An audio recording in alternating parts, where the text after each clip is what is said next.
এই সংসারে মিষ্টি জলের উৎস কি? নদী। এই সংসারে উচ্চতার প্রতীক কি হয়? হিমালয় পর্বত।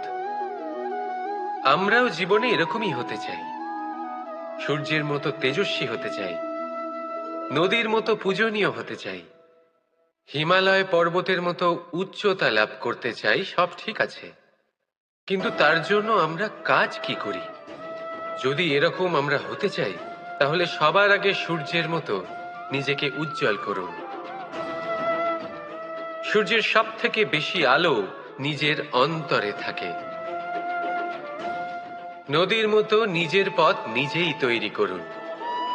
পাথরের সাথে ধাক্কা খাওয়ার পরেও থেমে না যাওয়া শিখুন।